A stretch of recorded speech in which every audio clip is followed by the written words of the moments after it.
The consistent circle present this audiobook titled The Automated Self, Building a Better You, One System at a Time.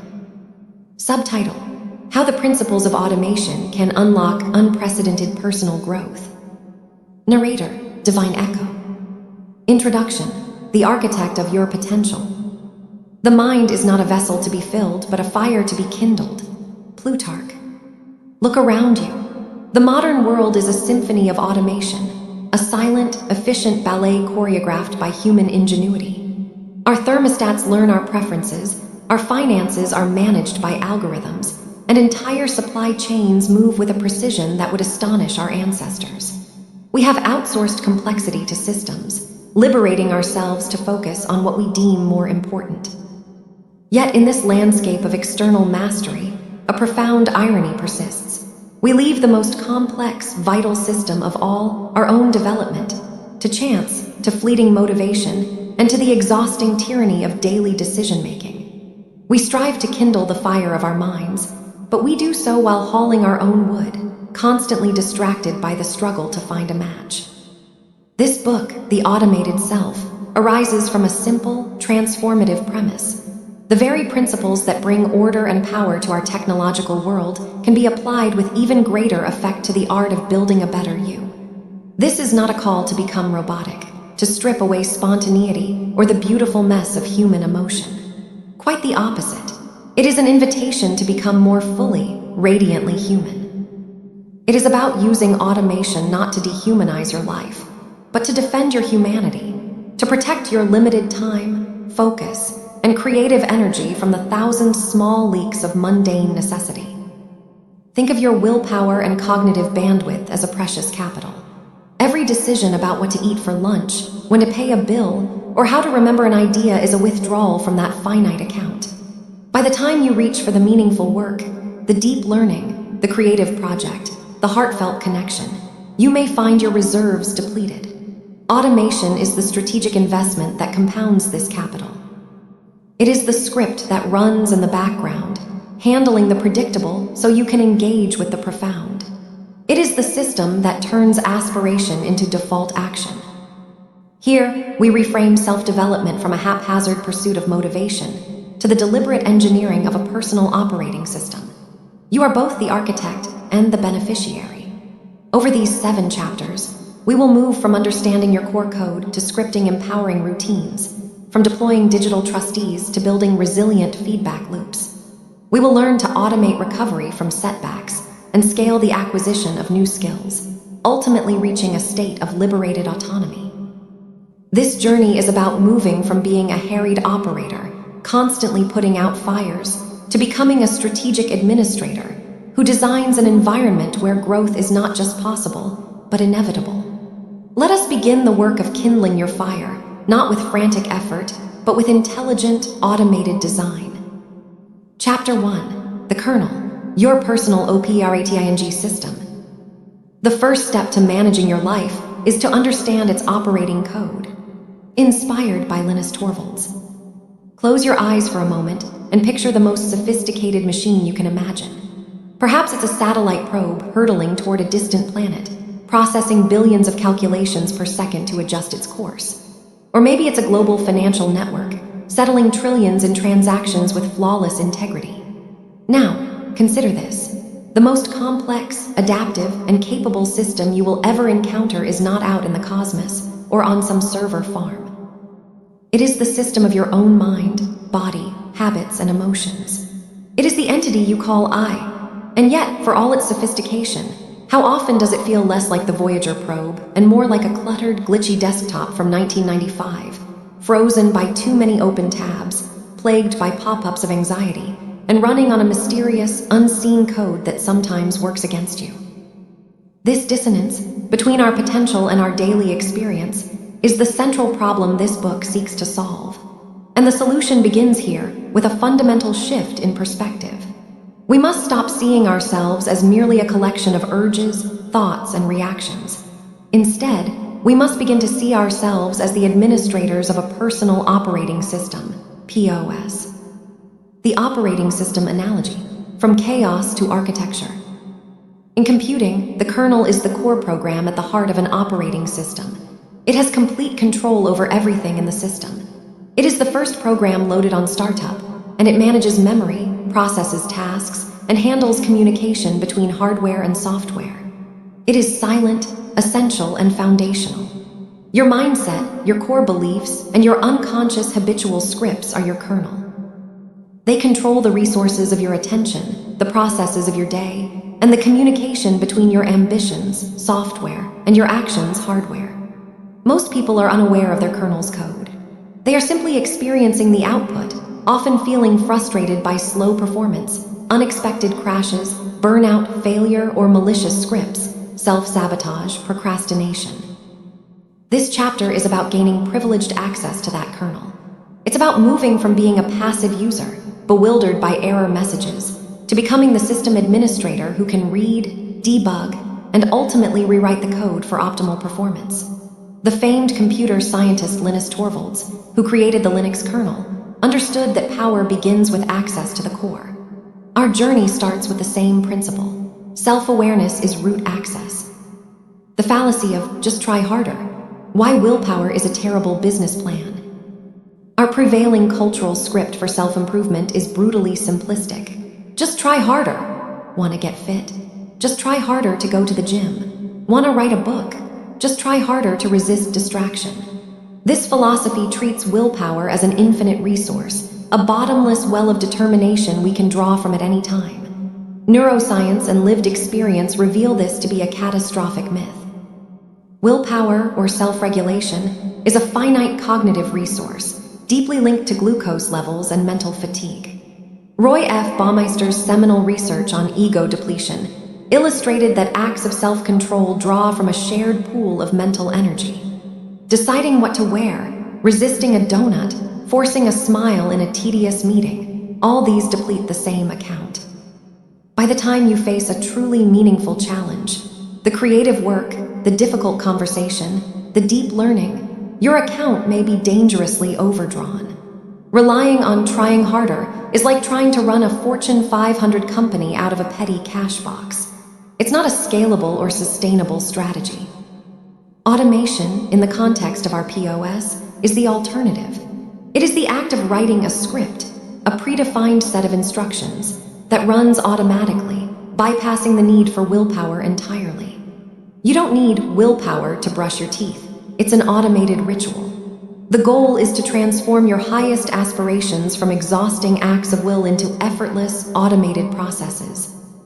As the ancient wisdom, often attributed to Aristotle and beautifully phrased by Will Durant, reminds us, we are what we repeatedly do. Excellence, then, is not an act, but a habit. Automation is the conscious, systematic design of excellence habits, encoding them directly into your kernel. Conducting the self-audit, debugging your life's code.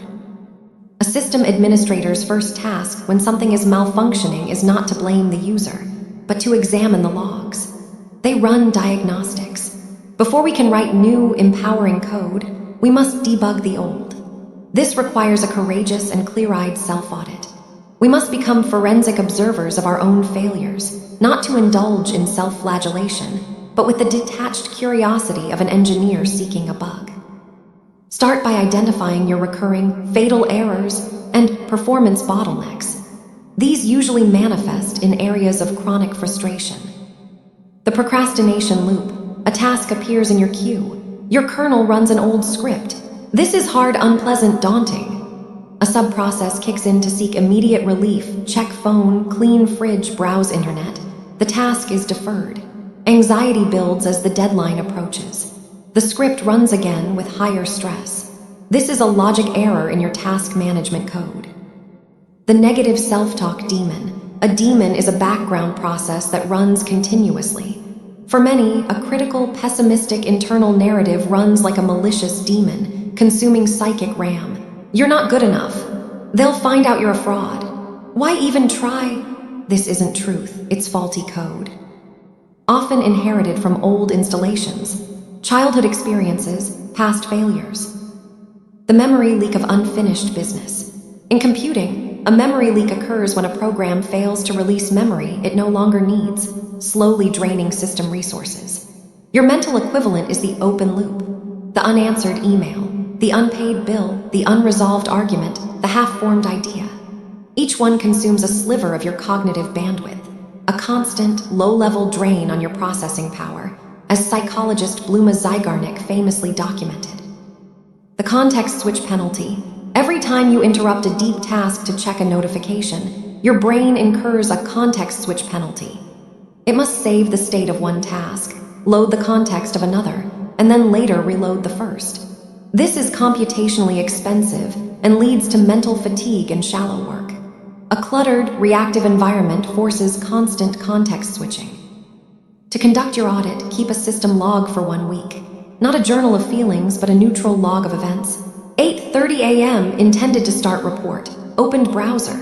Saw news alert. Spent 35 minutes scrolling. 9:05 a.m. Felt anxious about lost time. Opened social media to distract from anxiety. The pattern is the bug. The feeling is just an error message. Defining your core processes. What must always be running? A stable operating system has essential core processes that always run in the background to maintain system integrity. Memory management, network connectivity, security protocols. Your POS needs the same. These are your non-negotiable routines, not your aspirations, but your maintenance protocols that keep you functional, healthy, and aligned. Without them, the entire system becomes vulnerable to corruption and crash. What are your core processes? They will be unique, but they likely fall into key categories. Physical integrity management. This is your body's base code. It might include a sleep schedule algorithm, lights out by 11 p.m., up by 7 a.m., a nutritional input protocol, protein with every meal, vegetable at lunch and dinner, and a movement demon, a 30-minute walk, 3 times a week, no negotiation. You are not trying to be healthy. You are ensuring the hardware runs the software effectively. Cognitive resource allocation. This is your attention management. A core process could be a * daily 90-minute focused work block with all notifications silenced, a dedicated process for high-priority tasks. Another could be a weekly planning session every Sunday evening, where you allocate resources, time, energy for the week ahead. Emotional and security protocol. This is your firewall against the negative self-talk demon and burnout. It could be a gratitude check, listing 3 things each evening, a digital Sabbath, no screens for 4 hours on a weekend, or a mandatory connection protocol, 1 meaningful conversation with a loved one per day. This process maintains system security and emotional integrity. Defining these is like writing your own system requirements document. It states, for the system, me to operate at baseline stability, the following processes must be initiated daily, weekly, without fail. This is not about ambition. It's about integrity. The blueprint, from kernel awareness to system architecture. With your audit complete and your core processes defined, you now have the blueprint. You have moved from a state of mystery, why am I always so overwhelmed, to a state of diagnosis. My system is crashing due to memory leaks from open loops and constant context switching, and the procrastination loop bug is triggered by large, undefined tasks. You have root access. This diagnostic clarity is the most powerful gift of the kernel mindset. It depersonalizes failure. A crash is not a sign that you are broken. It is a sign that your code has a bug, and bugs can be fixed. A slow performance is not a moral failing. It is a configuration issue, often related to resource allocation. And resources can be reallocated. The frustration you may have carried for years begins to lift, replaced by the focused, actionable energy of a technician facing a solvable problem. You are no longer at war with yourself. You are in collaboration with your own system, learning its language, respecting its limitations, and planning strategic upgrades. In the chapters that follow, we will build upon this kernel awareness. We will write the scripts for your success, Chapter 2, install digital trustees to manage your mind space, Chapter 3, and build feedback loops for continuous improvement, Chapter 4. But none of that sophisticated architecture is possible without this first, fundamental step, understanding that you are not merely living your life. You are running a system, and you hold the administrator's key. The journey from chaos to coherence, from exhausted willpower to effortless execution, begins right here, with the quiet, profound decision to look under the hood of your own being and to finally read the code. Chapter 2: Scripting Your Success, the Power of Routine and Ritual. We are what we repeatedly do. Excellence, then, is not an act but a habit. Will Durant. If Chapter 1 was about gaining root access to your personal operating system, then this chapter is about writing the first, most critical lines of executable code.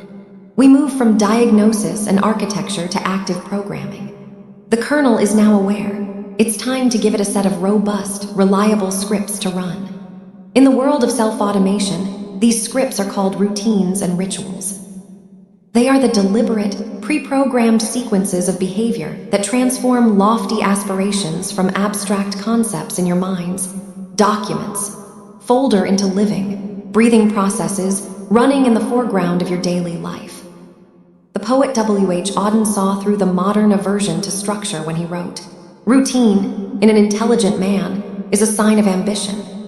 This is the profound truth we must internalize. Far from being the enemy of creativity and spontaneity, a well-designed routine is their greatest ally. It is the ambitious crafting of a world where excellence is not a fleeting, hard-won victory, but the predictable output of a system you engineered. It is the automation of intention. Beyond motivation, the architecture of default behaviors. Our culture is infatuated with motivation. We seek the inspirational speech, the dramatic before and after photo, the surge of emotion that promises to catapult us into action. This is a fundamental error in our approach to development. Motivation is an emotion, and like all emotions, it is transient, weather-dependent, and unreliable.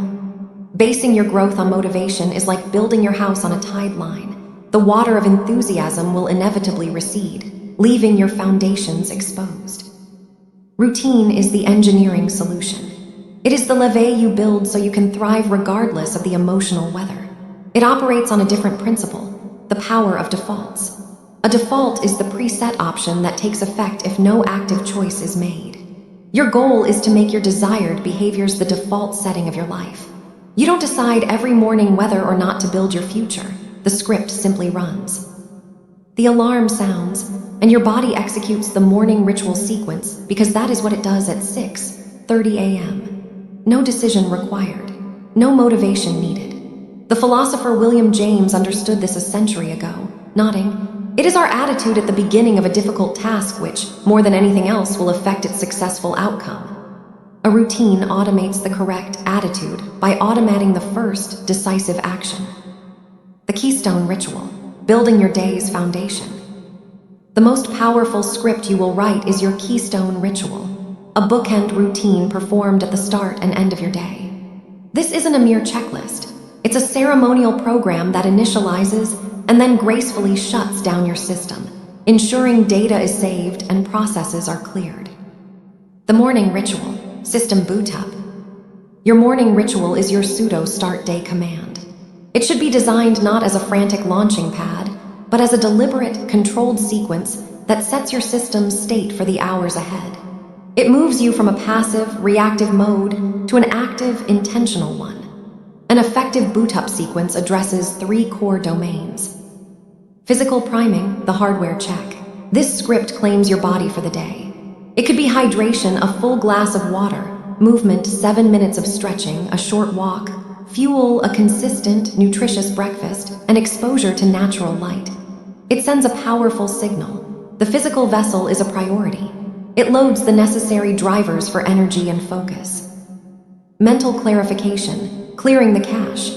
The sleeping mind is a cluttered cache of yesterday's unresolved threads. This process clears it. It can be as simple as 5 minutes of meditation to quiet the demons, or a brief brain dump journaling exercise where you empty all anxieties and to-dos from RAM onto paper, externalizing the open loops. This creates mental bandwidth. Intentional focus, setting the day's protocol. This is where you define the day's core process. Review your calendar and task list not with dread, but with the calm authority of a system admin reviewing a schedule. Identify the one vital process, the single most important task that, if completed, would make the day a success.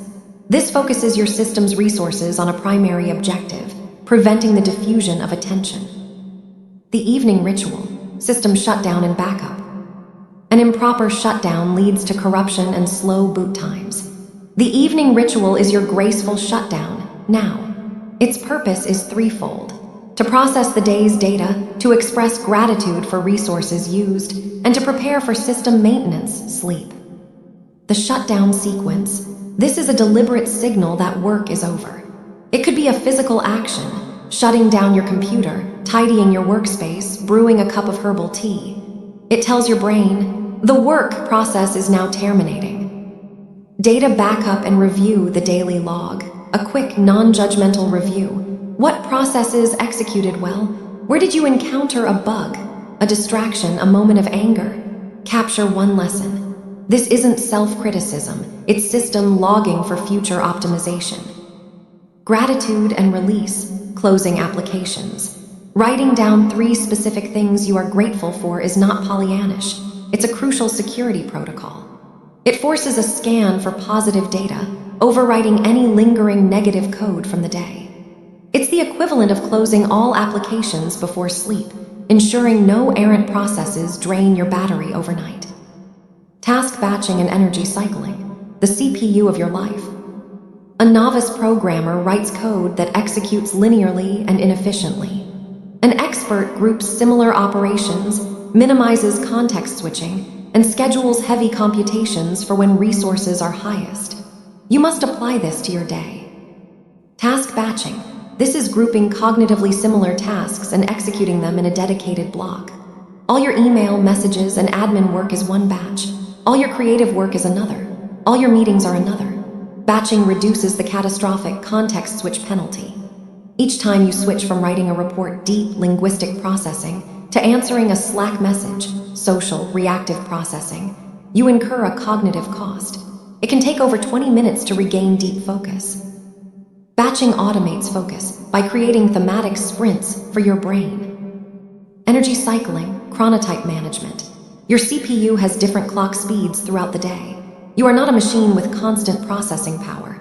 You have peaks and troughs of energy, focus, and creativity, dictated by your circadian rhythm, your chronotype.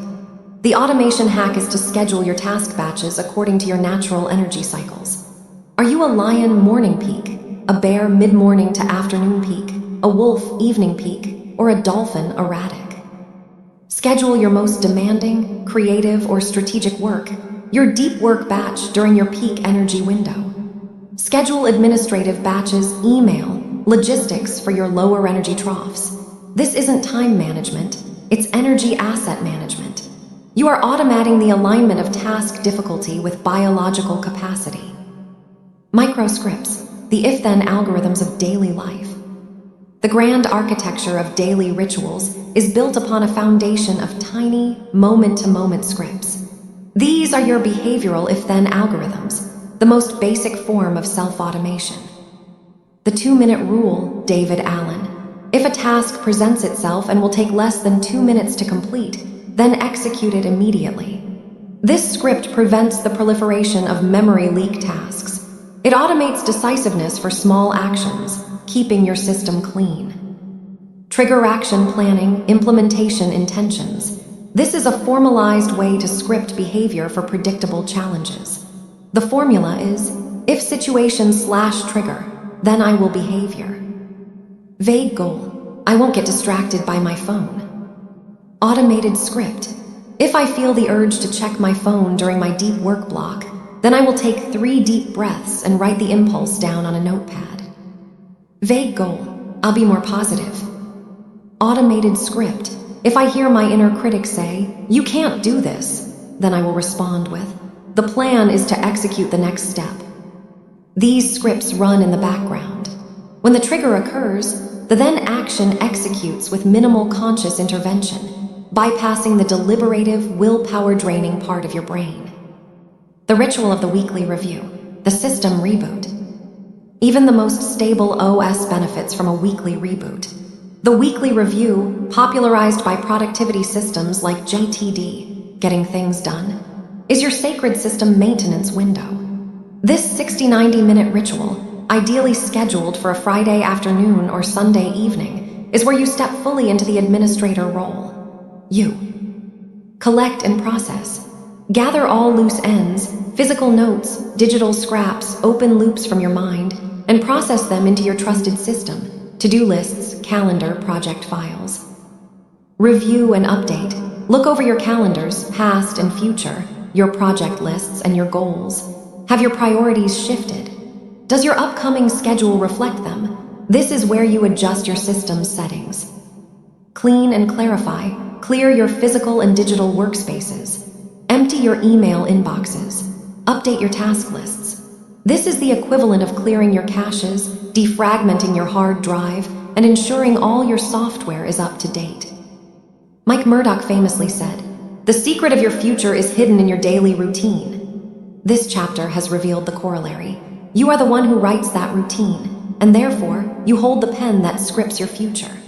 By designing keystone rituals, batching tasks, cycling your energy, and deploying microscripts, you are not restricting your freedom. You are compiling the source code of your ambitions into an executable file. You are moving from hopping for excellence to systematically engineering its daily output. The automated self is not a rigid self. It is a liberated self, freed from the tyranny of thousands of tiny decisions, now operating on the elegant, powerful scripts you have deliberately chosen to install. Chapter 3. Digital TRUSDS. LEVRAGUNG tech to manage MINDSPAC. The most profound technologies are those that disappear. They weave themselves into the fabric of everyday life until they are indistinguishable from it. Mark Weiser. We have examined the kernel and begun writing our behavioral scripts. Now, we turn our attention to the external environment, specifically, the digital ecosystem that is no longer merely around us, but is increasingly an extension of our own cognition. This chapter confronts a central paradox of our age. The very tools we created to amplify our intelligence have become our greatest distractors, fragmenting our focus and commandeering our mental real estate. The average person is not a system administrator. They are a harried user, pinned to their chair by a dozen blinking consoles, each screaming for attention. Our mission is to flip this dynamic. We will not reject technology. That is a Luddite fantasy and a strategic surrender. Instead, we will engage in a deliberate act of digital stewardship. We will appoint specific tools as digital trustees, not masters, but loyal, silent agents entrusted with managing specific, defined functions of our lives. As Carly Fiorina observed, the goal is to turn data into information, and information into insight. Our digital trustees will automate the first two steps, so we can focus exclusively on the third. They will manage the data, curate the information, and free our minds to do what only human minds can do: synthesize, create, and imbue it all with wisdom. This is about making technology disappear as a source of friction and reappear as a seamless, empowering layer of your personal operating system. Part I.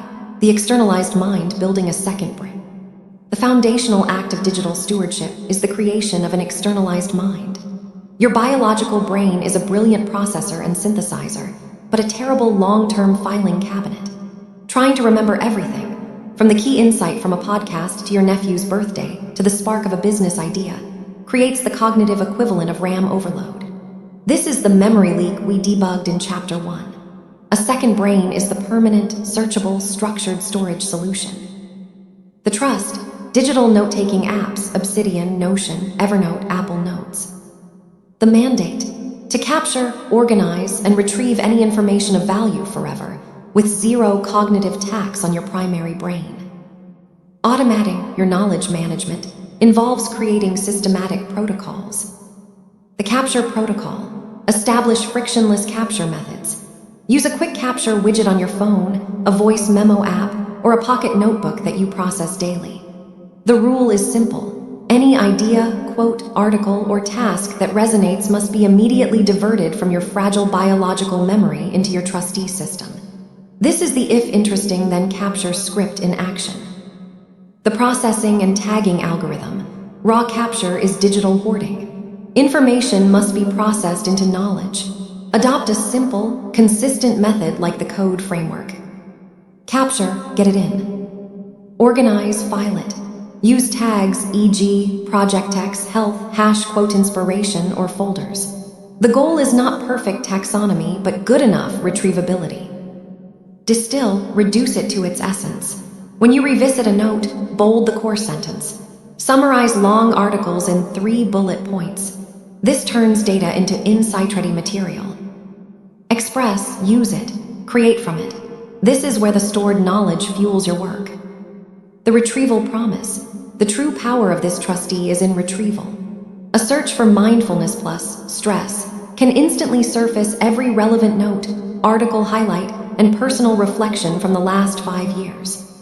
This automates the connection of ideas across time, a process that would be impossible within the organic, associative, and forgetful human brain. By appointing a digital note-taking system as your trustee for knowledge, you automate memory. You are no longer trying to remember. You are training yourself to remember where you put it.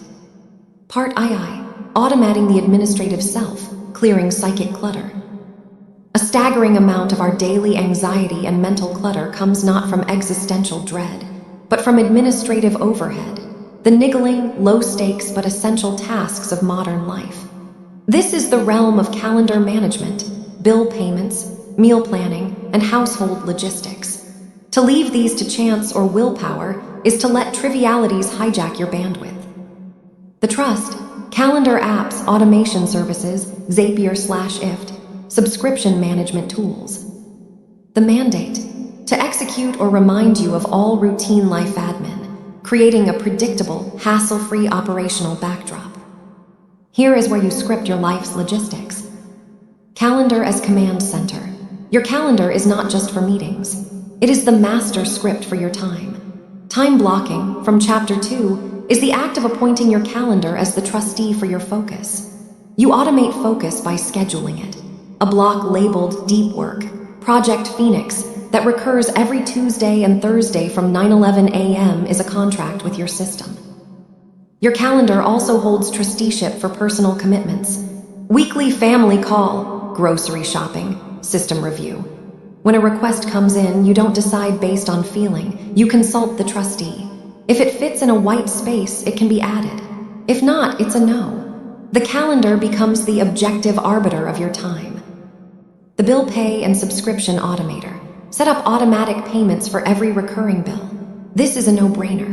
The mental cost of remembering, logging in, and paying 12 different bills a month is an absurd tax.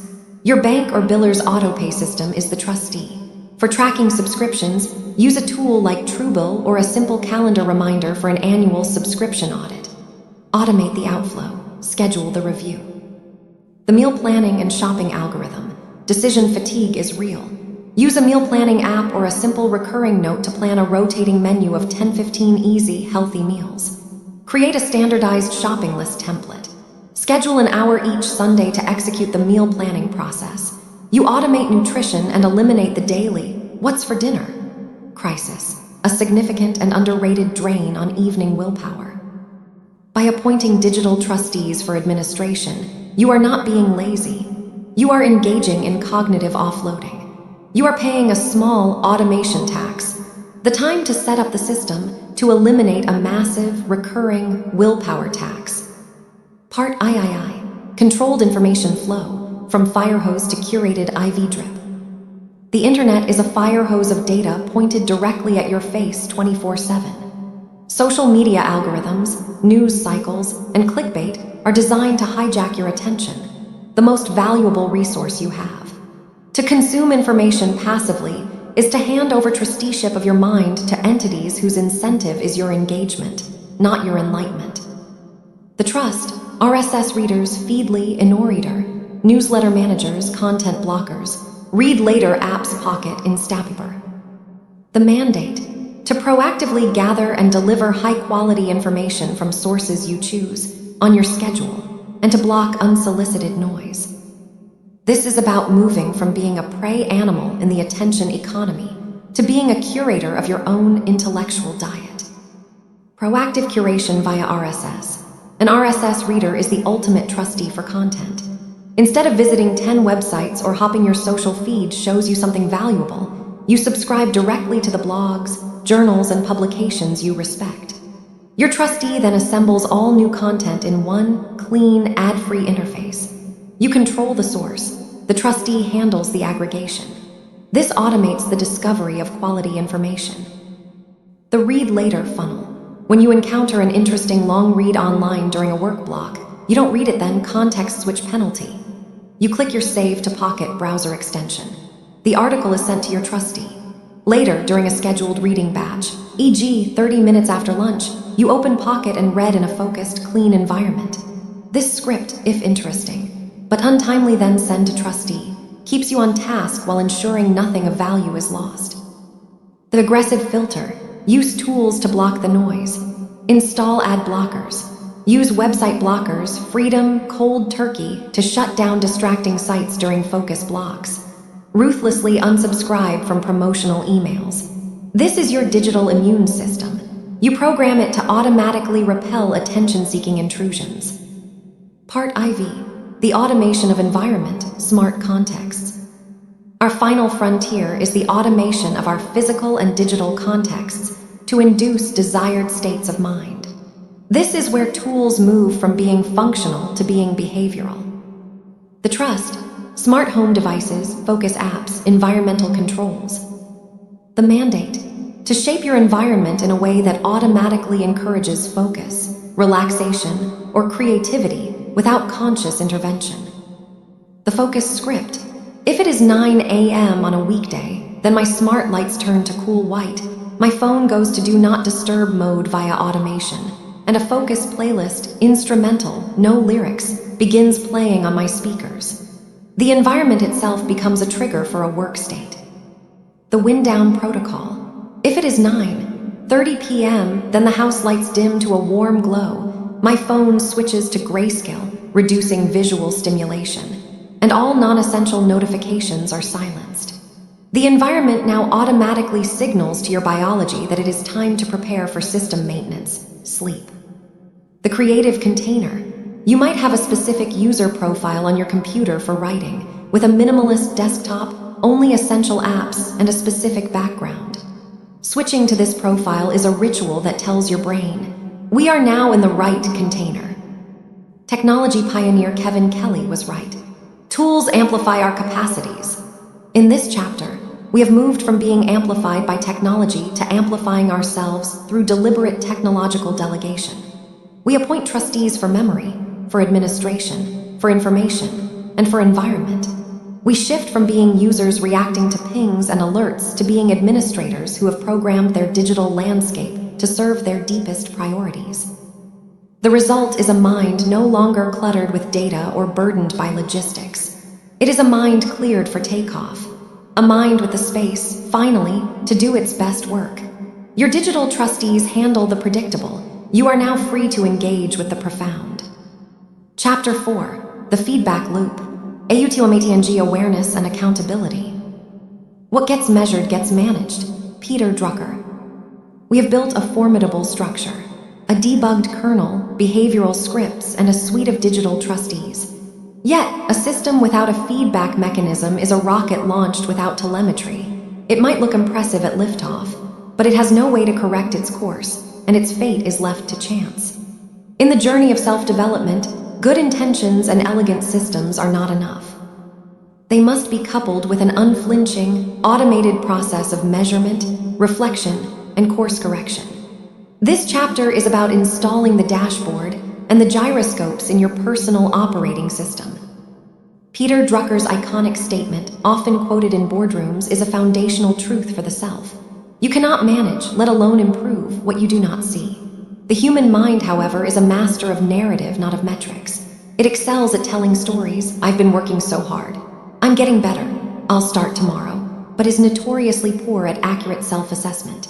Left to its own devices, it drifts, rationalizes, and forgets. To automate our development, we must automate our awareness, building feedback loops that provide objective, timely data and create built-in accountability, transforming growth from a hopeful wish into an iterative, self-correcting process. Part I. The quantified self, simplified data without obsession. The quantified self, movement championed the idea of using technology to track every facet of life. For our purposes, this can become a paralyzing trap. The goal is not to drown in data, but to illuminate key patterns. We are not building a laboratory of the self, but a simple, functional dashboard. We seek to turn the opaque into the visible, to find the signals in the noise.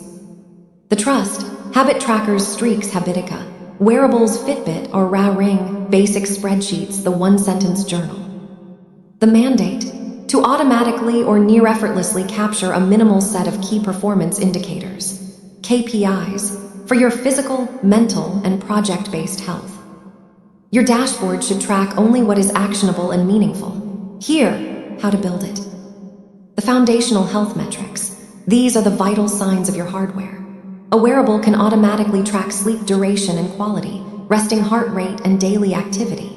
You don't need to obsess over the numbers daily, but a weekly review can reveal powerful correlations. Every week I slept under 7 hours, my focused work block productivity dropped by 40%. This automates body awareness, moving it from a vague feeling, "I'm tired," to a data point. The habit tracker as behavioral mirror. A simple habit tracking app is a profound feedback tool. It's not a to-do list with guilt, it's a neutral log. You define the keystone habits from Chapter 2, e.g., morning ritual complete, 90-min deep work. No screens after 9 p.m. Each day you check a box. The visual chain of success, or the broken chain, provides instant visual feedback. The automation here is in the consistency of logging and the visual representation of your behavioral code's execution. The streak becomes a reward in itself, a simple algorithm, maintain chain, that motivates consistency. The minimalist journal, capturing the qualitative, data tells the what, but we need the why. This is where a one-sentence journal or a daily log note in your second brain excels. At the end of your evening ritual, you answer 1 or 2 prompts. Today's energy level 1, 5, and why, or 1 win, 1 struggle. This takes 60 seconds. Over time, you can search your notes. Show me all entries where energy equals 2. You'll likely find patterns. Meetings before noon, 8 heavy lunch, no morning walk. This automates the connection between subjective state and objective cause. The power of this quantified approach is its removal of drama and subjectivity. You are no longer a failure for missing a workout. You are a system analyst looking at a broken chain, asking, what process failed? What was the trigger? Feedback, not judgment, becomes the default mode. Part II, scheduled reflection, the system review protocol. Data collection is pointless without analysis. A dashboard is useless if no one looks at it. Therefore, we must automate the act of reflection. We schedule it with the unbreakable rigidity of a system update. The trust, calendar for scheduling, a structured template for the review itself. The mandate, to force a periodic, structured analysis of the collected data and the overall state of the system, leading to decisive action. The weekly review, the operational audit. We introduced this in Chapter 2, but here we focus on its role as the core feedback loop. This is your systemtal status command. Using a template, you review the data, habit tracker streaks, sleep averages, completion rate of planned tasks. The logs, your one-sentence journal entries for the week. What emotions were dominant? The output, what did you actually create or complete? Compare this to your intentions. The debugging question, what was the single biggest time energy drain this week? And what is one action to reduce it next week? This is not a guilt session. It's a neutral weekly operations meeting with yourself. The outcome is a clear set of adjustments for the following week, a tweak to your scripts. The monthly quarterly review, the strategic pivot. If the weekly review is tactical, the monthly or quarterly review is strategic. Here you zoom out. You look at your progress on larger goals, the projects in your second brain. You ask bigger questions. Am I still aligned with my core values? Is this project still worth my resources? Are my routines serving my long-term vision, or have they become stale? This is where you have permission to kill projects that aren't working or to launch new ones. It's the scheduled time for a system pivot. The annual review, the kernel update. This is the major version release of your personal OS. Here, you look at the year in data. You celebrate wins not as accidents, but as the output of specific systems. You analyze major failures as the most valuable source of bug reports. You ask, what is the one big thing I want to learn or become in the next year? Based on the answer, you might define a new keystone habit, invest in a new learning system, Chapter 6, or radically prune your commitments. This review ensures your entire system is evolving in a chosen direction. As John Dewey pointed out, we do not learn from experience, we learn from reflecting on experience. These scheduled reviews automate the reflection, ensuring the learning is captured, synthesized, and converted into upgraded code. Part III, the accountability matrix, automating external enforcement. The most elegant internal system can be subverted by a clever, procrastinating mind. This is where we bring in external circuitry. We automate accountability by building structures where inaction has a social, financial, or emotional cost that we wish to avoid. The trust, social contracts, accountability partners, coaching, public commitment platforms, financial stakes. The mandate, to create external consequences that make following through on commitments the easier, more desirable path. The social contract, this is a pre-commitment to another person. You automate motivation by linking it to your integrity. If I tell my accountability partner I will send them the first draft by Friday, then my desire to not let them down, and to avoid the awkwardness of explaining failure, becomes a powerful engine. Schedule a recurring call or check-in. The social expectation is the automated trigger. The coach or mentor as an external audit. A coach is a paid, professional accountability trustee and feedback mechanism. They provide an objective, external review of your system. You can't fool them with your internal narratives. Their scheduled sessions are non-negotiable feedback loops you've financially committed to. The power of public commitment. Stating a goal publicly. I'm writing a book, and I'll publish a chapter each month on my blog. Leverages your social identity as an enforcement tool. The perceived cost of public failure now outweighs the discomfort of doing the work.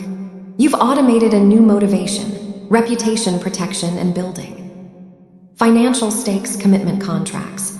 Websites like StickK allow you to put money on the line. You set a goal, e.g., work out 3x week and stake, say, $50 per week.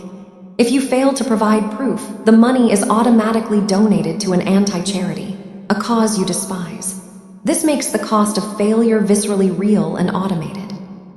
The brilliance of these external systems is that they run independently of your momentary feelings. On a low willpower Tuesday, you might want to skip the gym, but the thought of reporting a failure to your partner or losing $50 to a cause you hate automatically recalibrates the decision. You've outsourced the enforcement of your own rules. Closing the loop, the iterative self. A true feedback loop is a circle. Act, measure, reflect, adjust, act. This chapter has provided the tools for each segment. You act based on your scripts and routines. You measure via your simplified tracking. You reflect in your scheduled reviews. You adjust based on the data and insights. Then you act again with a slightly upgraded script. This process automates growth itself. You are no longer hopping to become better. You are running a continuous improvement algorithm on the self. Each week, small tweak. Each month, strategic pivot compounds over time into a transformation that feels almost effortless because it was not born of heroic effort, but of consistent, automated calibration. You move from asking, "Am I good?" static, judgmental question, to asking, "Is my system working?" a dynamic, engineering question. The former leads to anxiety and paralysis. The latter leads to curiosity, debugging, and inexorable progress. The automated self is not a static, finished product. It is a perpetual beta version, constantly being refined by its own intelligent, self-generated feedback. Chapter 5, Error Handling, AUTOMATNG Resilience and Failure Recovery. It's not that I'm so smart, it's just that I stay with problems longer. Albert Einstein. Thus far, we have engineered a formidable personal operating system, an aware kernel, efficient scripts, digital trustees, and intelligent feedback loops. We have designed for the ideal state, the smooth, productive, optimized flow. But what of the inevitable storms? The power outages of motivation, the corrupted files of bad days, the full system crashes of burnout or personal crisis. A system that only works in perfect conditions is not robust. It is fragile. True strength in self-development is not manifested in an unbroken chain of flawless days. It is proven in the speed, grace, and certainty of the reboot. Albert Einstein's humility points to the core of resilience, persistence. But persistence is not a vague character trait. It is a process. It is the ability to automatically re-engage with a problem after an interruption. This chapter is about building that process into your system's core. We will write the error handling protocols, the contingency scripts, and the automated recovery routines that ensure a failure is a temporary glitch, not a fatal exception. This is about moving from a mindset of "I failed" to a system administrator's mindset of "Process X encountered an error." Initiating Recovery Protocol Y. Part I, Pre-written contingency scripts, the if-then of failure. The greatest danger in a moment of failure is decision-making. When you're tired, stressed, or demoralized, your cognitive resources are depleted. Trying to figure out what to do now is asking your most compromised self to solve its hardest problem. The solution is to decide in advance. You write the recovery code while you are calm, clear, and resourceful, and you save it as an executable script for your future, compromised self. The principle, implementation intentions for setbacks. We used if-then plans for positive habits. Now we use them for rescue. The mandate, to have a pre-programmed, step-by-step response for every predictable point of failure, eliminating hesitation and negotiation. Examples of contingency scripts. For missed habits. Failure point. I slept through my morning workout. Old mindset. I've ruined the day. I'll try again tomorrow. The what the hell effect. One spirals into total abandonment. Automated recovery script. If I miss my morning workout, then I will complete a 7-minute bodyweight routine before lunch or take a 20-minute walk in the afternoon. Result. The chain isn't broken, it's adapted. The system self-corrects. For productivity collapse. Failure point. I've been scrolling for an hour and can't focus. Automated recovery script. If I notice I have been distracted for 30 minutes, then I will close all tabs, stand up, get a glass of water, and set a timer for 25 minutes to work on the single easiest task on my list. Result. The script interrupts the dopamine loop and creates a frictionless path back to focus. It's a system restart. For emotional overwhelm. Failure point. I feel anxious, stressed, angry, and can't work. Automated recovery script. If I feel overwhelmed to the point of paralysis, then I will open my kindness file, see below, and read 3 entries, then write down the 3 smallest, most concrete next actions related to the stressor. Result. The script de-escalates the emotional hijacking and forces a shift from amygdala-driven reaction to prefrontal cortex-driven action. These scripts are like the emergency oxygen masks on an airplane. You don't design them when the cabin is depressurizing. You follow the instructions that were placed there for exactly that moment. By automating your response to failure, you remove the identity from the event. It is not you failing. It is the system executing its Plan B subroutine. Part II, the automation of self-compassion, the kindness file and the breaks protocol. Our internal critic is often the most malicious demon running in our kernel. In the wake of a mistake, it boots up instantly. You idiot, you always do this. You'll never change. This is not useful debugging data. It's corrupt code that crashes the recovery process. We cannot reason with this demon in the moment. Therefore, we must automate its override. The trust, a digital kindness file, scheduled breaks, the pre-decided 0 day. The mandate, to preload evidence against the critic's narrative and to build mandatory system restoration into the schedule. The kindness file, this is a dedicated note in your second brain. In it, you curate in advance. Past compliments or praise from others, saved emails, text screenshots. A list of your past accomplishments, big and small. Favorite inspirational quotes that resonate with self-forgiveness. Photos of happy moments, loved ones, or beautiful places. When the critic's script starts, you don't argue. You execute the command, open kindness philemmed. You immerse yourself in this pre-built body of evidence that contradicts the critic's single-story narrative. You are not generating self-compassion on the spot. You are accessing a curated library of it. Scheduled buffer breaks, a system that never stops overheats. Build non-negotiable scheduled breaks into your daily and weekly scripts. The Pomodoro technique, 25 minutes work, 5 minutes break, automates micro-recovery. A scheduled 15-minute afternoon walk automates mental refreshment. These are not failures of diligence. They are scheduled system cooling periods, preventing the crash before it happens. The pre-decided 0 day. Sometimes the system needs a full restart. A 0 day is a day where your only goal is to exist. No habits, no goals, no output. The key is to schedule it in advance. If you take it when you're already burned out, it feels like a failure. If it's on the calendar, e.g., the first Saturday of every month, it's a scheduled system maintenance window. You've automated permission to rest, removing the guilt that often renders rest ineffective. Part III. Friction reduction for restarting, the power of the minimum viable action.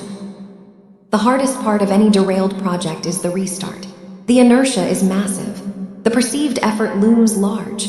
The solution is to redefine restart not as resume full effort, but as execute the smallest possible first action. We engineer our environment to make that action almost frictionless. The principle, the 2-minute rule for recovery. Just as we used it for tasks, we use it for restarting derailed endeavors.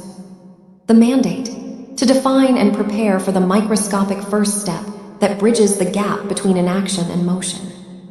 Applied recovery protocols. For a lapsed writing habit, the goal isn't write 1,000 words. The restart script is, if I am restarting my writing practice, then I will open the document and write 1 sentence.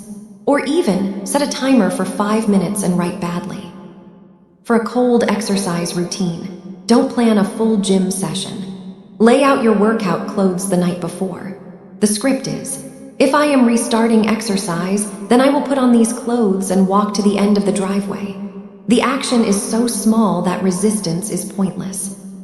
For a paused meditation practice, don't aim for 20 minutes. The script is, if I am restarting meditation, then I will sit on my cushion and take 3 deep breaths. This works because it leverages the psychological principle of next action. It bypasses the intimidating totality of the project. Get fit, write a book, and focuses the system's resources on a single, trivial, executable command. Completing that command creates a tiny win, a small surge of dopamine, and often creates momentum. Well, I'm already here, I might as do a bit more. You've automated the ignition sequence. Part IV. The post-mortem without blame, the debugging ritual. After the system has recovered and is stable, a robust POS conducts a neutral post-mortem. This is not a self-blame session. It is a forensic analysis conducted with detached curiosity. The ritual. After a significant failure or crash, schedule a 20-minute debugging session within 48 hours of recovery. The template. Answer 3 questions, writing the answers in your system log, second brain. Trigger. What was the precise event or internal state that preceded the derailment? E.g., late-night work email, skipped breakfast, argument with spouse. The flawed script. What was my automatic response? What was the bug? E.g., script, if stressed then mindless scroll. The patch, based on this, what is one change I can make to my environment, routines, or contingency scripts to make this failure less likely or less damaging next time? E.g., patch, install website blocker after 8 p.m. Create if argued then take walk script. This ritual automates learning from failure. It transforms a painful event into a valuable bug report that leads directly to a system upgrade. The Japanese proverb, fall 7 times, stand up 8, celebrates resilience. This chapter provides the automated lever to stand up. You are not standing up through sheer grit alone. You are following a pre-installed recovery protocol that you designed. The architecture of anti-fragility. Ultimately, this chapter is about building more than resilience, the ability to withstand shock. It's about building anti-fragility, a term coined by Nassim Nicholas Taleb for systems that gain from disorder, that improve through stress, errors, and failures. Your automated error handling protocols make you anti-fragile. Every triggered contingency script strengthens your trust in the system. Every use of the kindness file weakens the internal critic. Every successful restart via a minimum viable action builds a neural pathway of, I can always begin again. Every debugging ritual yields a patch that makes your overall POS more robust. When failure is met not with identity-shattering drama, but with the calm execution of a backup plan, you have achieved a profound liberation. You are no longer afraid of your own stumbles, because you have written the code to catch yourself. The path of self-development is no longer a tightrope walk over a chasm of failure, but a winding trail through varied terrain, for which you carry a map, a compass, and a pre-packed survival kit. You are not avoiding the errors. You have simply and brilliantly automated your way through them. Chapter 6. Scalability. AUTOMATNG Learning and Skill Acquisition. The only skill that will be important in the 21st century is the skill of learning new skills. Everything else will become obsolete over time. Alvin Toffler. We have built a system that runs, debugs, and recovers. Now we ask it to grow. A static system, no matter how efficient, is a system in eventual decline. In a world of accelerating change, your ability to learn is your primary currency. But haphazard, effortful learning is not sustainable. It is a series of heroic sprints. We must move from learning as a taxing event to learning as an automated, continuous, and scalable process. We must transform our personal operating system into a self-directed learning machine, a system that not only performs tasks, but also upgrades its own capabilities, on schedule, with minimal conscious strain. Alvin Toffler's prescient warning is our call to arms. We are not automating learning to become walking encyclopedias, but to build a meta-capacity, the fluid, confident ability to step into the unknown and emerge, systematically, with new competence. This chapter is about installing the libraries, compilers, and pipelines that make acquiring any new skill not a matter of daunting willpower, but a predictable output of a well-designed process. Part I, the algorithm of memory spaced repetition systems, SRS. The foundation of skill is memory. Whether it's vocabulary for a new language, anatomy for a medical student, commands for a programming language, or key concepts for leadership, knowledge must be retained to be useful. Cramming is the brute force method, inefficient, stressful, and doomed to fail over time. Our brains are wired to forget according to a predictable forgetting curve. The automation hack is to schedule review at the precise moment you are about to forget. The trust, spaced repetition software, Anki, SuperMemo, RemNote. The mandate, to make the transition of information from short-term to long-term memory automatic, inevitable, and optimized for minimal time investment. How it automates mastery. The core algorithm, an SRS, presents you with a digital flashcard. You rate your recall, e.g., again, hard, good, easy. Based on your rating, the algorithm schedules the next review at an optimally increasing interval, perhaps in 1 day, then 3 days, then 10 days, then a month. If you consistently remember it, the interval stretches out over years. If you forget, it resets to a shorter interval. This is not a study tool. It is a memory automation service. You trust it to tell you exactly what to review and when. Creating the flashcard pipeline. The automation extends to creation. Establish a rule. If I encounter a durable piece of information I need to know forever, a concept, a quote, a fact, then I create an SRS card for it. This can be done directly in the app or sent from your note-taking system. You are building a personalized knowledge database whose review schedule is managed by a perfect, untiring algorithm. The compound interest of knowledge. Doing 10-20 SRS reviews per day is a trivial, 5-minute habit. But this daily drip, managed entirely by the algorithm, compounds into an immense, readily accessible body of knowledge over months and years. You are not studying for a test. You are running a continuous background process of knowledge consolidation. It automates the remembering part of learning, freeing your focused time for the higher-order tasks of understanding, synthesis, and application. Part II, curated input streams, the drip feed of competence. Learning requires input. Leaving that input to chance, scrolling social media, watching whatever is trending, is like trying to build a gourmet meal from a dumpster. You must engineer your informational environment so that high-quality, relevant input flows to you automatically, turning serendipity into system.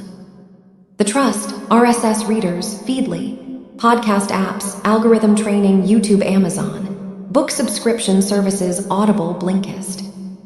The mandate, to proactively fill your attention ecosystem with signals related to your chosen skills and curiosities, making passive consumption a form of active upskilling. Building your autodidact's assembly line. Thematic RSS and newsletter curation. Don't just follow generic news. Subscribe to blogs, journals, and substacks of leading thinkers in the fields you wish to master. Create a folder in your RSS reader called Machine Learning, Modern Stoicism, or Biohacking. Your trusty, the RSS app, now aggregates the latest thinking and delivers it to your reading batch session from Chapter 3. Learning becomes a matter of processing your curated feed. Podcast channels as lecture series. Identify 3-5 podcasts that are essentially ongoing courses in your area of interest. Subscribe. Use your commute, walk, or chore time to listen. This automates the immersion phase of learning, turning dead time into a classroom. Training the algorithms to serve you. Be ruthless with your clicks. Your YouTube and Amazon recommendations are a learning platform. Consistently watch, like, and save content related to your target skill. The platform's algorithm will begin to surface more of it, automating the discovery of high-quality tutorials, lectures, and documentaries. You are programming your culture. The book pipeline. Use services like Audible for a consistent book-per-month habit. Use Blinkist or Shortform for automated summarization of key nonfiction. The rule is simple. Your leisure media consumption should have a non-zero percentage dedicated to your growth trajectory. Automate the sourcing of this material. As Brian Herbert aptly noted, the capacity to learn is a gift, the ability to learn is a skill, the willingness to learn is a choice. These curated streams automate the willingness by removing friction and choice. The skill-building content is simply there, making the choice to engage the path of least resistance.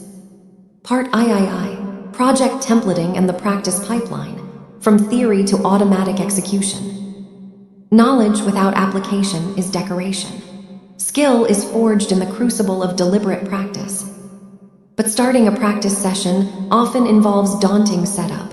What should I build? What problem should I solve? We eliminate this friction by creating project templates and a practice pipeline. The Trust, project management templates, in Notion/Trello, code repositories, practice schedules, the challenge format. The mandate, to predefine the structures and rituals of practice, so that engaging in the skill is a matter of launching a pre-configured environment, not mustering creative energy from scratch. The scalable practice system. Project templates for repeated learning. When you complete a successful learning project, e.g., build a basic website, write a short story, analyze a company's financials, don't just archive it, template it, deconstruct it into a reusable framework. What were the steps? What resources did you use? What was the final structure? Save this as a project template, website V1 in your second brain. The next time you want to practice web development, you don't start with a blank screen. You launch the template and iterate. You have automated the scaffolding of practice. The practice ritual. Attach skill practice to an existing keystone ritual. If it is Tuesday at 7 p.m., then it is guitar practice session. The context is automated. Have your guitar on a stand, your sheet music open, and a preset 30-minute practice routine, 5-min scales, 10-min chord transitions, 15-min song work. The decision, setup, and structure are all automated. You just show up and execute the program. The challenge format as a forcing function. Public challenges, like 100 days of code for programmers or Inktober for artists, are brilliant external accountability structures. Chapter 4, that automate a practice pipeline. The rules are set, the timeline is set, the community is there. Your only job is to execute the daily micro-project. This automates consistency and volume, which are the parents of skill. Part IV, the learning review, integrating the new code. Finally, we close the learning loop with a learning review, a specialized version of our weekly review. This is where we ensure new knowledge is integrated, not just accumulated. The ritual. In your weekly review, add a section, skill integration. The questions. Capture, what was the one most important thing I learned this week? Add it to your SRS. Connection, how does this connect to something I already know? Write this connection in your notes. Application, what is one tiny, concrete way I can apply this in the next week? Schedule this action. This ritual automates the synthesis of knowledge. It forces the move from passive consumer, I read about cognitive biases, to active integrator. I will watch for the sunk cost fallacy in my team meeting on Wednesday and gently point it out. It is the git commit command for your mind, formally adding the new code to your repository. Becoming a learning automaton. Scalability in learning means that the effort required to learn your next skill is less than the effort required for the last one, because the system, the SRS, the curated inputs, the practice templates, is already in place and running. You are not starting from zero. You are switching the system's focus to a new domain. You evolve from someone who has to learn something for a job to someone for whom learning is a background process, as natural and automated as breathing. Your sense of identity shifts from I am a job title to I am a learner of current interest, and my system is optimized for that. The anxiety of obsolescence fades, replaced by the quiet confidence of the mechanic who knows she has the right tools to open any engine. You have built not just a system for doing, but a system for becoming. And that is the ultimate automation. Chapter 7, The Autonomous Self, From Management to Mastery. The ultimate aim of the art of living is not to control life, but to live it in spontaneous, fearless freedom. Jiddu Krishnamurti. We have journeyed from the kernel to the clouds. We began by cracking open the command line of our own being, conducting system audits, and identifying faulty code. We progressed to writing robust daily scripts, appointing digital trustees, and installing intelligent feedback loops. We engineered resilient error-handling protocols, and ultimately built a self-updating learning machine. We have, in essence, constructed an intricate, highly personalized cathedral of self-management. But now, we face the most profound and liberating question. What is this all for? Is the destination a life of flawless, sterile, robotic execution? A perpetual state of ticking boxes and optimizing metrics?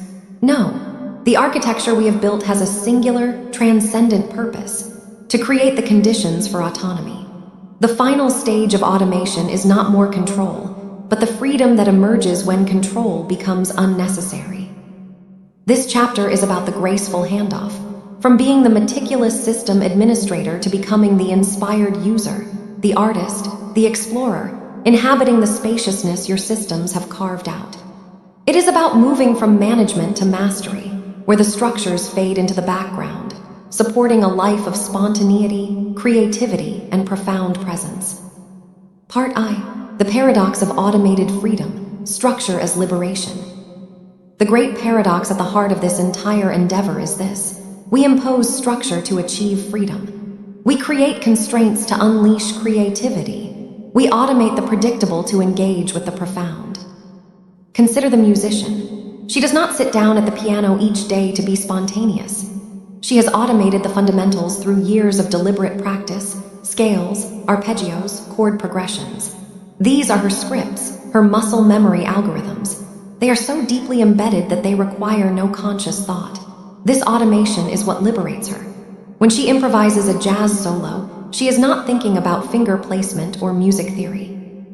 Those processes are running silently in the background, managed by the well-trained subsystems of her brain and body.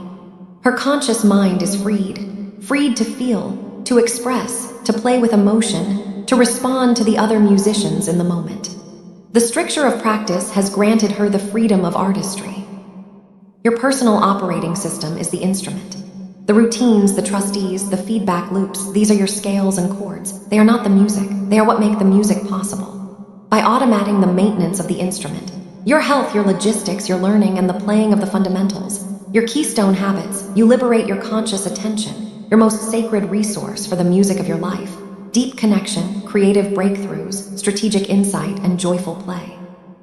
As Benjamin Franklin, a master of personal systems, observed, "For every minute spent organizing, an hour is earned." We have spent many metaphorical minutes, indeed many chapters, organizing. This chapter is about claiming the earned hours. It is about stepping into the spacious, uncluttered landscape of those hours and deciding, from a place of abundance and choice, what to do with them. Part II. The fade to background, becoming the architect, not the operator. A hallmark of mature expertise is that the tools become invisible. A master carpenter feels the wood through the plane. He does not wrestle with the tool itself. A seasoned driver merges onto a highway while holding a conversation. She is not consciously processing each microadjustment of the steering wheel. This is cognitive unconscious competence. The skill has been automated. The same transition must happen with your POS. In the beginning, you are the operator. You are consciously executing the morning ritual, logging into your habit tracker, conducting weekly reviews with diligent focus. This is necessary and good, but the goal is to evolve into the architect. The operator asks, "Did I do my review? Did I track my habits?" The architect asks, "Are my systems yielding the desired quality of life? Do my routines need a version update to better serve my evolving purpose?" The systems themselves should fade into the background, humming along reliably like the electrical grid of a city. You are no longer fixing potholes, debugging daily errors. You are planning new parks and cultural districts, engaging in visionary projects. Your focus shifts from maintenance to vision. This is where your scheduled reviews, particularly the monthly and annual, become sacred architectural meetings. Here, you are not checking logs, you are assessing the blueprint of your life. You ask, "Is my current energy asset allocation allowing for the creative work I value? Have my automated learning streams become an echo chamber? Do I need to inject a new, challenging source? Are my error handling protocols so robust that I feel psychologically safe to take bigger, more meaningful risks?" You are no longer in the system, laboring. You are above it, guiding it.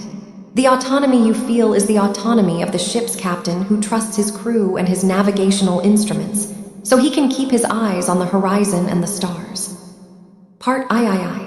The cultivation of spontaneity, scheduling the unscheduled. Ironically, to be truly spontaneous, you must plan for it. A life crammed wall-to-wall with automated efficiency has no room for magic. Therefore, a critical function of your system is to defend white space. This is the ultimate act of self-trust, creating empty, unprogrammed time and trusting that you will fill it meaningfully in the moment. The wildcard block, automate openness. In your time-blocked calendar, create a recurring weekly 3-4 hour block labeled wildcard or exploration. This time has no predefined purpose. It is a sandbox.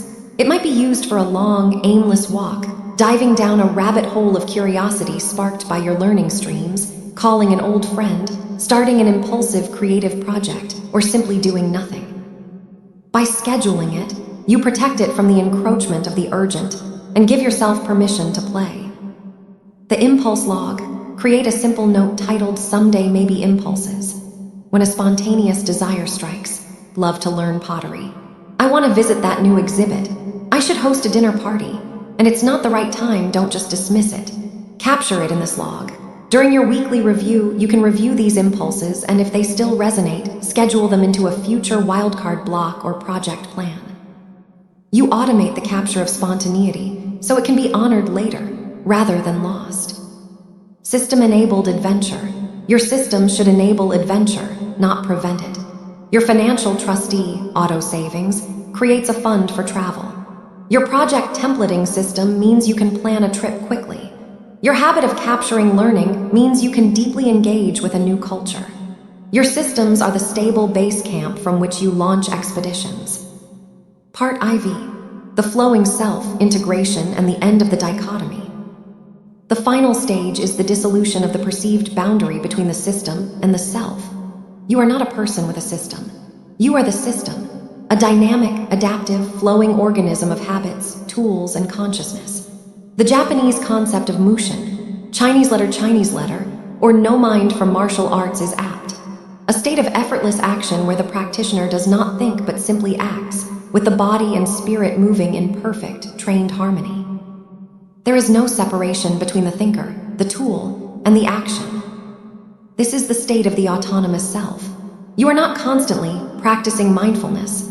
Your curated environment and rituals have made mindfulness the default state. You are not trying to be productive. Your time-blocked focus sessions make deep work the natural rhythm. You are not forcing yourself to learn. Your SRS and input streams make curiosity a constant, gentle drip feed. The internal battles cease. The question shifts from, how do I force myself to do what's good for me, to what shall I create with this capable, well-tuned instrument that is my life? The friction is gone. You are in a state of flow, not as a rare peak experience, but as a sustainable baseline. Your systems handle the turbulence, you enjoy the flight. Epilogue, the perpetual beta and the infinite game. The autonomous self is not a finished product. To be autonomous is to be in a state of perpetual beta. You are never done. Your annual review is your major version update, but small patches and tweaks are continuous. This is not a burden. It is the joy of participating in an infinite game, a game played for the sake of continuing to play, not for the sake of winning and ending. You will outgrow scripts. Your goals will evolve. New, better digital trustees will emerge. Your kernel's core beliefs will be rewritten by wisdom and experience. This is all part of the process. The system is not a cage. It is a living language you use to write the story of your becoming. You began this journey seeking control, perhaps to alleviate anxiety or to achieve a goal. You end it having discovered that the control was never the point. The point was transcendence. By automating the mundane, you have touched the sacred space of human potential, creativity, connection, and contribution. The final command, then, is not a directive for more optimization. It is an invitation. Your systems are live. Your trustees are active. Your feedback loops are humming. The architecture is sound. Now step out of the control room. Walk into the wide, open world your diligence has built. And live. System status, autonomous,